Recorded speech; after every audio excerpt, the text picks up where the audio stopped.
आपके सामान्य हिंदी कक्षा 12 सामान्य हिंदी में पहला चैप्टर है पवन दूतिका।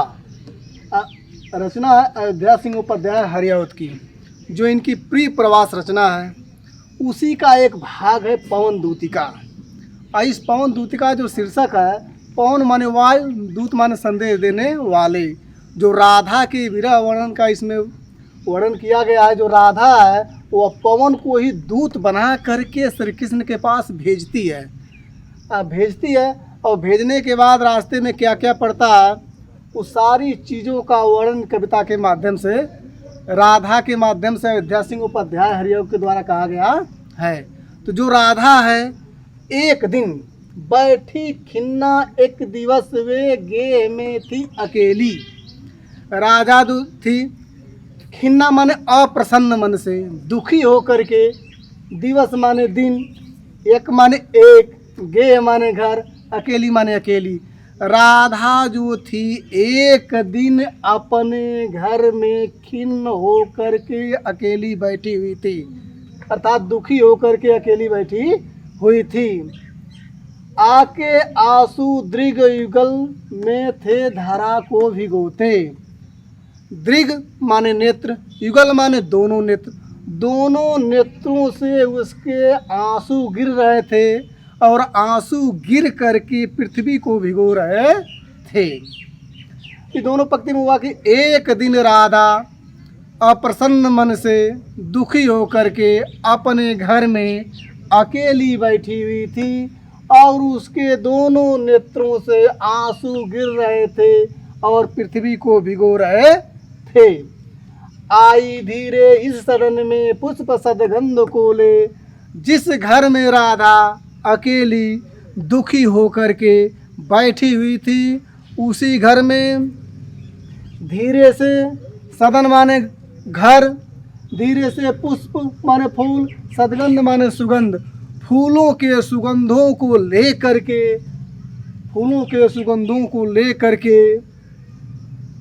करके प्रातः वाली सुपवन इसी काल वातायनों से, प्रातः कालीन वाली सुंदर जो सुगंधित हवा है उसी घर में इसी काल वातायनों से, वातायन अर्थात खिड़की, झरोखा, काल माने समय, उसी समय प्रातः काल के समय सुंदर जो हवा है खिड़कियों के माध्यम से घर में प्रवेश की। अर्थात एक दिन राधा खिन्न हो करके अपने घर में अकेली बैठी हुई थी, दोनों आंखों से आंसू गिर रहे थे और पृथ्वी को भिगो रहे थे। धीरे से उस भवन में फूलों के सुगंधों को लेकर के प्रातः कालीन वाली हवा खिड़कियों के माध्यम से उस घर में प्रवेश की। अगला पंक्ति है संतापों को विपुल बढ़ता देख के दुखितायों। संताप अर्थात विरह रूपी दुख जो राधा का है उसको विपुल माने अत्यधिक बढ़ता हुआ देख करके दुखित राधा इस प्रकार बोली। धीरे बोली सह दुख उससे श्रीमती राधिकायों। धीरे धीरे से बोलती है, दुख के साथ राधा इस प्रकार बोलती है। क्या बोलती है कि प्यारी प्रातः पवन इतना क्यों मुझे है सताती। हे अच्छी लगने वाली प्यारी प्रातःकालीन वाली हवा, तुम मुझे क्यों इतना सता रही हो, क्यों इतना तड़पा रही हो। तुम अच्छी लगती हो लेकिन मैं इस समय क्या हूँ, विरह अवस्था में हूँ, दुखी अवस्था में हूँ। तुम्हारी जो सुगंधित फूलों के सुगंधित वाली हवा है वह मुझको कष्ट दे रही है, सता रही है। क्या तू भी है कलुषित हुई काल की क्रूरता से। कहती है राधा कि क्या तुम भी जो हो कलुषित हो गई हो, दूषित विचारों होने वाली हो गई हो। काल माने समय, क्रूर माने काल माने समय, क्रूर माने कठोर। इस समय तो मेरा समय विपरीत चल रहा है, समय क्रूर ही हो गया है। क्या तुम भी कलुषित विचारों वाली हो गई हो क्या। तो पूरा हुआ इसका व्याख्या पुनः एक बार सुन लीजिए कि राधा एक दिन दुखी होकर के अपने घर में बैठी हुई थी और दोनों आँखों से उसके आंसू गिर रहे थे और पृथ्वी को भिगो रहे थे।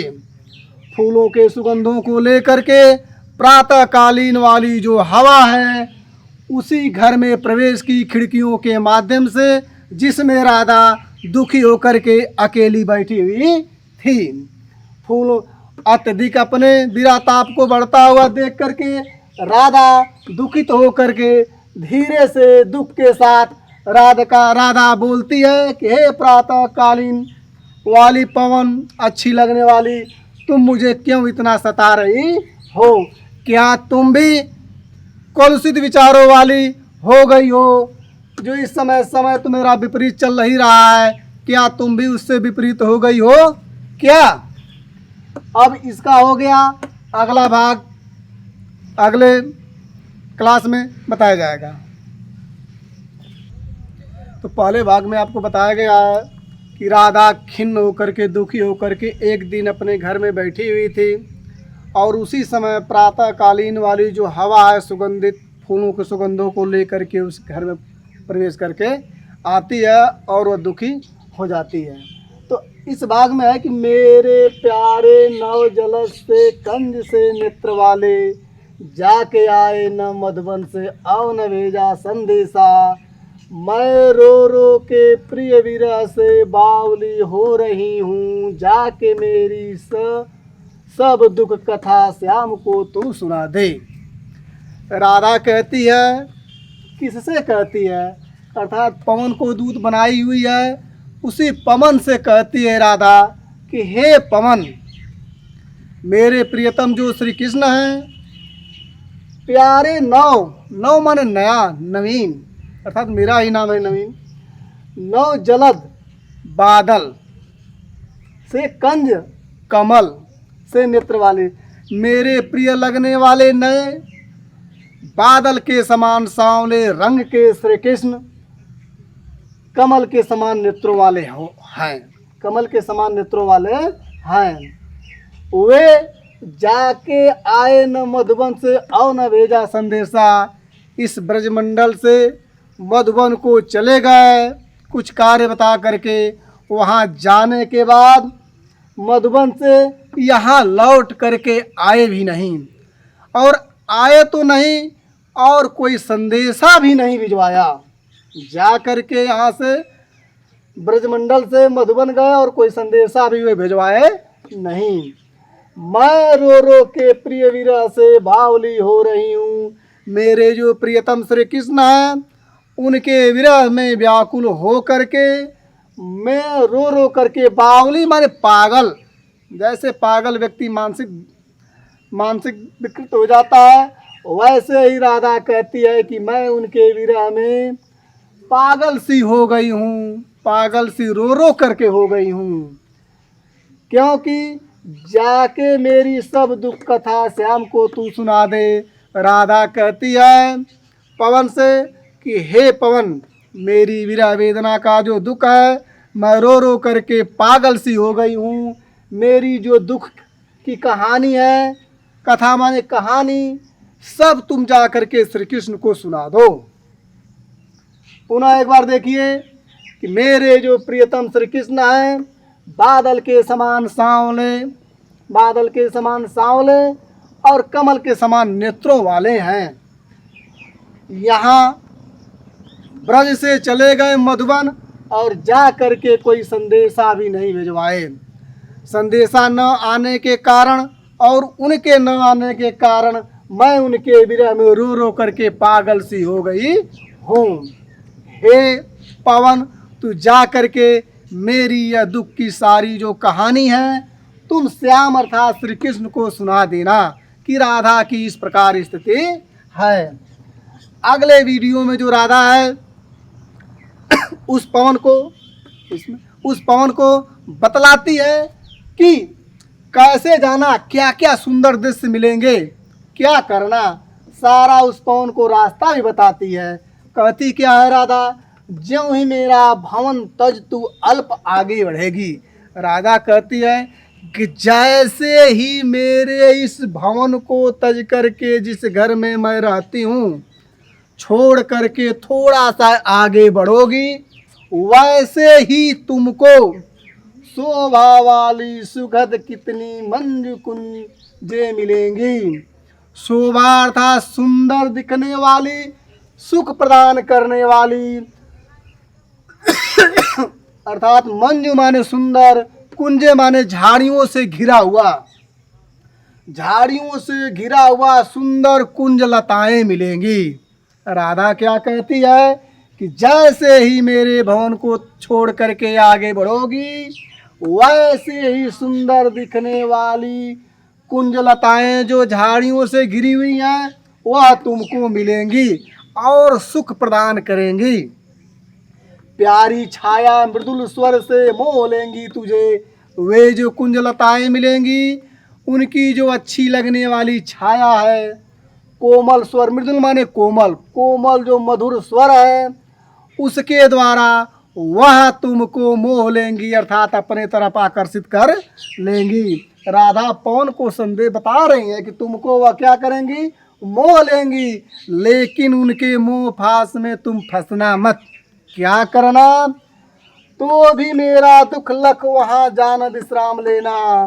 कहती है कि वहाँ क्या करना, उनके कोमल स्वर के मोह फांस में तुम फंसना मत। मेरे दुख को लख माने जान करके वहाँ विश्राम माने रुकना मत, वहाँ से आगे बढ़ जाना। तो पुनः एक बार देखिए कि राधा कहती है पवन से कि हे पवन मेरे प्यारे, नए मेरे जो प्रियतम है वह नए बादल के समान सांवले रंग के कमल के सदृश नेत्रों वाले हैं। यहाँ से ब्रजमंडल से चले गए और जा करके कोई मधुबन से संदेशा भी नहीं भिजवाए। मैं उनके विरह में रो रो करके पागल सी हो गई हूँ। जा करके मेरा जो दुख की सारी कथा है श्री कृष्ण को तुम सुना देना। जैसे ही रास्ता बताती हुई कहती, जैसे ही मेरे भवन को छोड़ करके आगे बढ़ोगी, वैसे ही सुंदर दिखने वाली कुंज लताएं मिलेंगी और वे अपनी प्रिय छाया और मधुर स्वर से तुमको अपने तरफ आकर्षित कर लेंगी, मोह लेंगी, लेकिन तुम उनके मोह पास में फंसना मत, वहाँ रुकना मत। मेरे दुख को लग करके जान करके वहाँ रुकना मत, वहाँ से आगे बढ़ जाना। अब अगले वीडियो में इसका अगला भाग आपको बताया जाएगा। पवन दूती का इस भाग में जो राधा है, अयोध्या सिंह उपाध्याय हरियाऊ जी कहते हैं कि राधा पवन से कहती है कि थोड़ा आगे सरस राव का धाम सद पुष्प वाला, अच्छे अच्छे बहुद्रुम लतावान सौंदर्यशाली, वृंदा विपिन मन को मुग्धधारी मिलेगा, आना जाना इस विपिन में मुहामान न होना। अयोध्या सिंह उपाध्याय हरियाऊ जी कहते हैं कि राधा कह रही है पवन से कि हे पवन, थोड़ा सा जैसे ही आगे बढ़ोगे आवाज करते हुए, वैसे ही सदपुष्प वाला फूलों से लदा हुआ, जिसके आसपास ऐसे भवन होंगे, धाम माने घर, ऐसे भवन होंगे जहाँ चारों तरफ फूल ही होंगे और वहाँ के आसपास अच्छे अच्छे बहुद्रुम लतावान सौंदर्यशाली, द्रुम माने वृक्ष, सुंदर सुंदर वहाँ वृक्ष होंगे, लताएं होंगी और सुंदरता से सौंदर्यशाली, सुंदरता से युक्त होंगे वहाँ। और वृंदा विपिन मन को मुग्धधारी मिलेगा। यहाँ तक कि वह अयोध्या सिंह उपाध्याय राधा के माध्यम से कहवाते हैं पवन से कि वहाँ एक वृंदा विपिन मिलेगा। विपिन माने जंगल, एक ऐसा सुंदर जंगल और बागीचा मिलेगा जो मुग्धधारी मन को अपने तरफ आकर्षित कर लेगा, मोहित कर लेगा। और राधा कहती है कि क्या करना, कि उस जंगल में जो सुंदर जंगल है, आना जाना बताया गया। यहाँ देखिए, आना जाना इस विपिन से महायमान न होना, अर्थात उस सुंदर जंगल में आना और जाना, लेकिन मोहित मत हो जाना। पुनः देखिए इस पंक्ति का एक बार भावार्थ अयोध्या सिंह उपाध्याय हरियाऊ जी राधा के माध्यम से पवन को क्या कहलवाते हैं। कहती है राधा कि हे पवन, जैसे ही थोड़ा सा यहाँ से आगे बढ़ोगी वैसे ही फूलों से सुंदरता से युक्त और एक भवन मिलेगा और उसके आसपास अच्छे अच्छे वृक्ष होंगे, लताएं होंगे जो सुंदरता से युक्त होंगे, और एक वृंदावन मिलेगा, एक सुंदर जंगल मिलेगा जो आपको मन को मुग्ध कर देगा, आकर्षित कर देगा। लेकिन उस सुंदर जंगल में तुम आना है और जाना, लेकिन मोहित होकर के वहाँ रुक मत जाना। क्यों मत रुकना? कहते कि मेरा जो दुख है, विरह रूपी दुख है, उसको लग करके जान करके आगे बढ़ जाना, क्योंकि तुमको मेरा संदेश देना है। अर्थात किसको संदेश देना है? श्री कृष्ण के बाद पास मेरा संदेश भेजना है। अगले कविता में बताती है राधा कहती है पवन से कि जाते जाते अगर पथ में क्लांत कोई दिखावे। राधा कहती है कि रास्ते में जाते, पथ माने रास्ता, हे पवन जिस रास्ते से जा रहे हो उसी रास्ते पर यदि कोई क्लांत अर्थात थका हुआ व्यक्ति, रास्ते में अगर कोई थका हुआ व्यक्ति दिखाई दे तो क्या करना? राधा बताती है पवन से कि उसके साथ कैसा व्यवहार करना, किस प्रकार उसके साथ पेश आना। कहती है कि तो जाके सन्निकट उसकी क्लांतियों को मिटाना, तो उसके समीप जाना और समीप जा कर के जो उसके चलते चलते शरीर में जो थकावट हो गई है उस थकावट को तुम दूर कर देना। तो थका हुआ जो व्यक्ति है उसकी थकावट को दूर कर देना।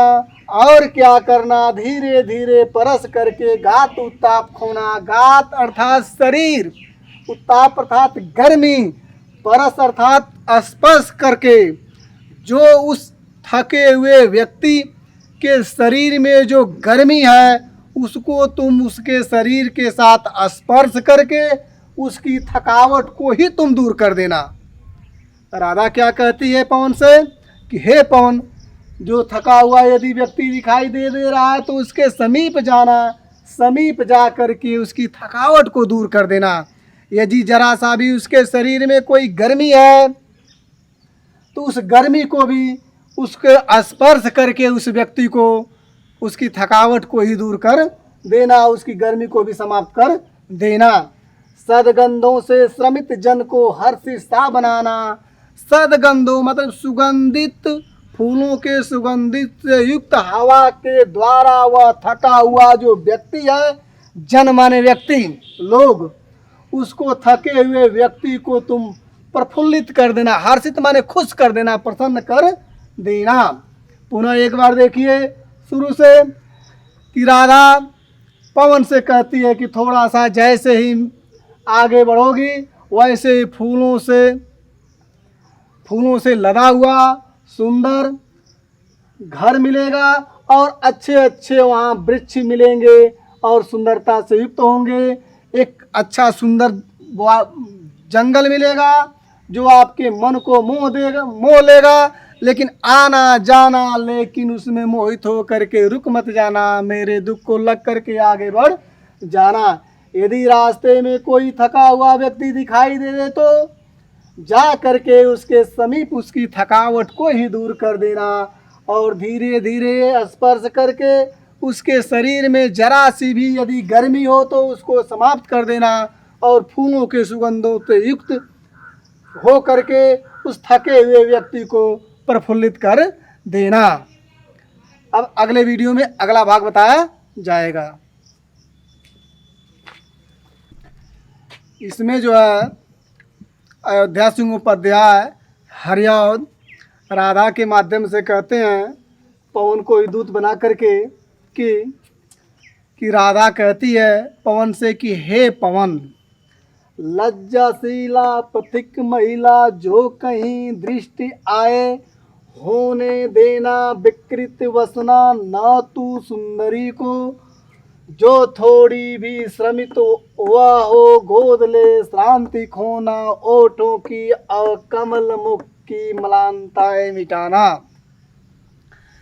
राधा कहती है पवन से कि हे पवन, यदि रास्ते में पथिक माने राहगीरी, रास्ते पर चलने वाला मुसाफिर, यदि कोई लजाने वाली, शर्म आने वाली, यदि कोई महिला रास्ते में दिखाई दे तो राधा क्या कहती है पवन से कि हे पवन, यदि तुम जा रहे हो श्री कृष्ण के पास मेरा संदेशा लेकर के, उसी संदेशे के बीच में कोई यदि रास्ते में लजाने वाली, शर्माने वाली कोई महिला दिखाई दे तो तुम उसके साथ क्या करना? जो उसके फटे पुराने वस्त्रों, विकृत वसना, फटे पुराने जो उसके वस्त्र हों, उस सुंदरी के वस्त्रों को उड़ने मत देना, होने न देना विकृत वसना तो न सुंदरी को। उस सुंदर लगाने वाली नायिका के जो वस्त्र हैं उसको उड़ने मत देना, विकृत मत होने देना।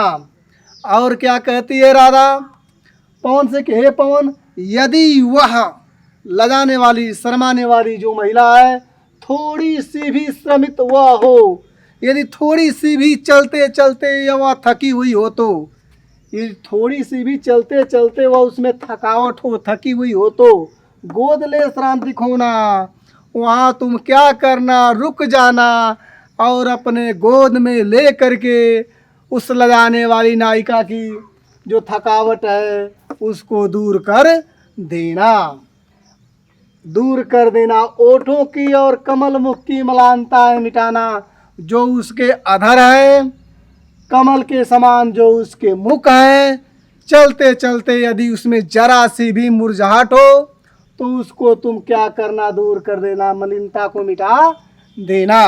पुनः देखिए एक बार कि यदि लजाने वाली रास्ते में कोई महिला दिखाई दे तो उसके साथ उसके जो फटे पुराने वस्त्र हों उसको विकृत मत होने देना उस सुंदरी के। यदि थोड़ी सी भी उसमें यदि थकावट हो तो उसको अपने गोद में ले करके उसकी थकावट को हमेशा के लिए दूर कर देना। उसके जो ओठ हैं कमल के समान, उसके जो ओठ कमल के समान जो ओठ है और जो मुख है, मुख में जो मुरझाहट है उसको हमेशा के लिए दूर कर देना।